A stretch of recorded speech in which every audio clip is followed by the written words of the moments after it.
നമസ്കാരം. BMTV ന്യൂസിന്റെ ഈ മണിക്കൂറിലെ പ്രധാന വാർത്തയിലേക്ക് എല്ലാ മാന്യപ്രേക്ഷകർക്കും സ്വാഗതം.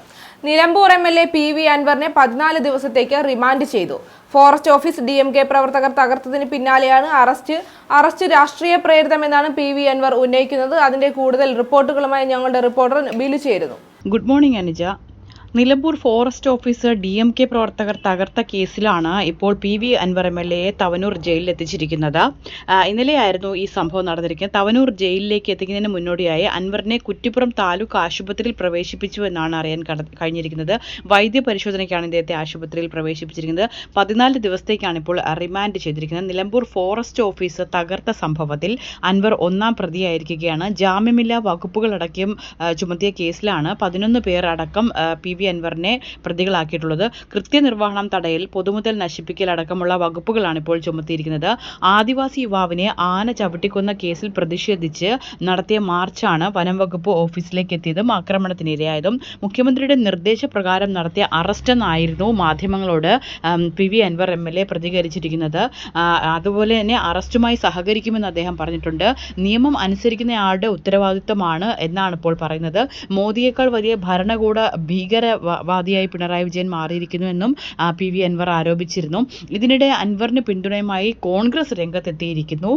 അതോടൊപ്പം തന്നെ PV MLAയുടെ അറസ്റ്റിലെ സർക്കാരിന്റെ ഉദ്ദേശശുദ്ധി ശരിയല്ല എന്നാണ് P സുധാകരൻ വാർത്താക്കുറിപ്പിൽ പ്രസ്താവന ഇറക്കിയിരിക്കുന്നത്. അതോടൊപ്പം തന്നെ പൊതുമുതൽ നശിപ്പിച്ചതിന്റെ പേരിൽ PV അൻവറിനെ വീട് വളഞ്ഞ് ഭീകരാന്തരീക്ഷം സൃഷ്ടിക്കുകയും അതോടൊപ്പം ഇത്തരത്തിലൊരു അറസ്റ്റ് ചെയ്യേണ്ട സാഹചര്യം എന്താണെന്നുമാണ് സുധാകരൻ ചോദിക്കുന്നത്. അൻവറിനെതിരായുള്ള നടപടി തെറ്റാണെന്ന് രമേശ് ചെന്നിത്തലയും ആരോപിച്ചു. നിലമ്പൂർ CI സുനിൽ പള്ളിക്കലിന്റെ നേതൃത്വത്തിലുള്ള സംഘമാണ് PV അൻവറിനെ വീട്ടിലെത്തി അറസ്റ്റ് രേഖപ്പെടുത്തിയത്. വൻ പോലീസ് സന്നാഹവുമായിട്ടാണ് പോലീസ് നേതൃത്വം PV അൻവറിന്റെ വീട്ടിലേക്ക് എത്തിയത്.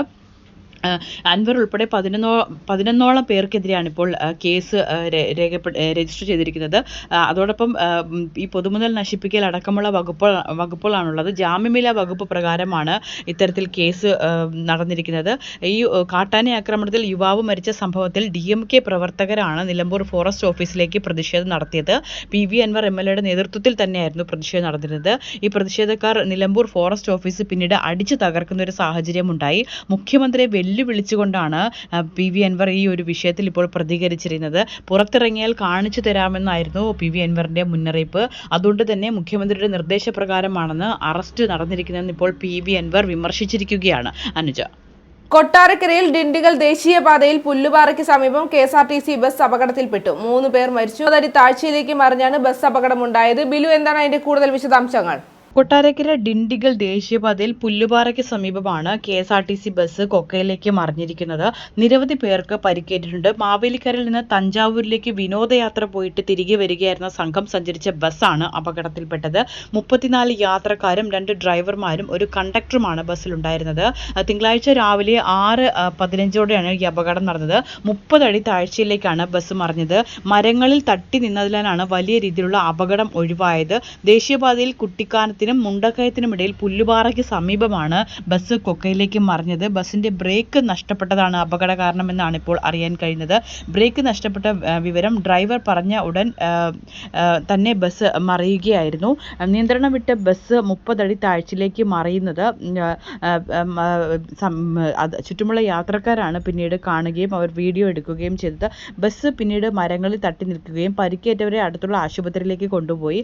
2 പേരുടെ നില ഗുരുതരമാണെന്നാണ് അറിയാൻ കഴിഞ്ഞത്. പീരുമേടിൽ നിന്നും മുണ്ടക്കയത്ത് നിന്നും ഫയർഫോഴ്സ് സംഘം എത്തിയാണ് രക്ഷാപ്രവർത്തനം നടത്തിയിരിക്കുന്നത്. പോലീസ് സംഘവും അതോടൊപ്പം മോട്ടോർ വാഹന വകുപ്പിന്റെ സംഘവും സ്ഥലത്തെത്തിയിട്ടുണ്ട്. മാവേലിക്കര സ്വദേശികളായിട്ടുള്ള 2 പുരുഷന്മാരും ഒരു സ്ത്രീയുമാണ് മരിച്ചതാണ് ഇപ്പോൾ അറിയാൻ കഴിയുന്ന വിവരം. മാവേലിക്കരയിൽ നിന്ന് KSRTC ബസ് വാടകയ്ക്കെടുത്ത് തഞ്ചാവൂർ ക്ഷേത്രത്തിലേക്ക് പോയ സംഘമാണ് അപകടത്തിൽപ്പെട്ടത്. ബസ്സിൽ 34 യാത്രക്കാരും 3 ജീവനക്കാരുമാണ് ഉണ്ടായിരുന്നത്. രാവിലെ 6:15 കൂടിയിട്ടാണ് ഈ ദാരുണമായ സംഭവം നടന്നിരിക്കുന്നത്. അപകടത്തിൽപ്പെട്ടവർ ബസ്സിനടിയിൽ പെട്ടാണ് മരിച്ചതെന്നാണ് ഇപ്പോൾ അറിയാൻ കഴിയുന്നത്. തിരുവനന്തപുരം കഴക്കൂട്ടത്ത് ഡോക്ടർ തൂങ്ങി മരിച്ച നിലയിൽ. വെട്ടുറോഡ് വൃന്ദാവൻ വീട്ടിൽ സോണിയയാണ് മരിച്ചത്. തിരുവനന്തപുരത്തെ സ്വകാര്യ ആശുപത്രിയിൽ പത്തോളജി അസോസിയേറ്റ് പ്രൊഫസറാണ് ഡോക്ടർ സോണിയ. അതിന്റെ കൂടുതൽ റിപ്പോർട്ടുകളിലേക്ക്. തിരുവനന്തപുരം കഴക്കൂട്ടത്താണ് ലേഡി ഡോക്ടർ തൂങ്ങി മരിച്ച നിലയിൽ കാണപ്പെട്ടത്. വെട്രോഡ് കരിയർ വൃന്ദാവൻ വീട്ടിൽ ഡോക്ടർ സോണിയ ആണ് മരിച്ചത്. ഞായറാഴ്ച വൈകിട്ട് 5:30 ഈ ഒരു ദാരുണമായ സംഭവം ഉണ്ടായിരിക്കുന്നത്. തിരുവനന്തപുരത്തെ സ്വകാര്യ ആശുപത്രിയിലെ പാത്തോളജി വിഭാഗത്തിലെ അസിസ്റ്റന്റ് പ്രൊഫസറാണ് ഡോക്ടർ സോണിയ. കഴിഞ്ഞ ദിവസം വൈകുന്നേരം 5 മണിയായിട്ടും മുറി തുറക്കാതിരുന്നതിനാൽ സോണിയയുടെ മാതാപിതാക്കൾ കഴക്കൂട്ടം പോലീസിൽ വിവരം അറിയിക്കുകയായിരുന്നു. ഇതേ തുടർന്ന് പോലീസ് എത്തി വാതിൽ തുറക്കാൻ ശ്രമിച്ചുവെങ്കിലും സാധിച്ചില്ല. തുടർന്ന് അഗ്നിശമന സേനയെ വിവരം അറിയിക്കുകയായിരുന്നു. കഴക്കൂട്ടത്ത് നിന്നെത്തിയ അഗ്നിശമന സേനയാണ് വാതിൽ തുറന്ന് അകത്ത് കയറിയത്. ഉടൻ തന്നെ ആശുപത്രിയിൽ എത്തിച്ചെങ്കിലും ജീവൻ രക്ഷിക്കാനായില്ല. കഴക്കൂട്ടം പോലീസ് അസ്വാഭാവിക മരണത്തിനാണ് ഇപ്പോൾ കേസെടുത്തിരിക്കുന്നത്. കൊല്ലത്ത് 15-കാരൻ ജീവനൊടുക്കിയ സംഭവത്തിൽ ഒളിവിൽ പോയ ദമ്പതിമാർ പിടിയിൽ. ദമ്പതിമാരുടെ മർദ്ദനത്തെ തുടർന്നാണെന്നാണ് ലഭിക്കുന്ന വിവരം. അതിന്റെ കൂടുതൽ വിശദാംശങ്ങളിലേക്ക്. ഡിസംബർ 1-ാം തീയതിയാണ് 10ാം ക്ലാസ് വിദ്യാർത്ഥിയെ 15-കാരനെ വീട്ടിൽ തൂങ്ങി മരിച്ച നിലയിൽ കണ്ടെത്തിയത്. ഇതിനു മുൻപ് തന്നെ പ്രതികളായ ഗീതുമോളും ഭർത്താവ് സുരേഷും ഈ 15-കാരനെ വീട്ടിലെത്തി മർദ്ദിച്ചിരുന്നു.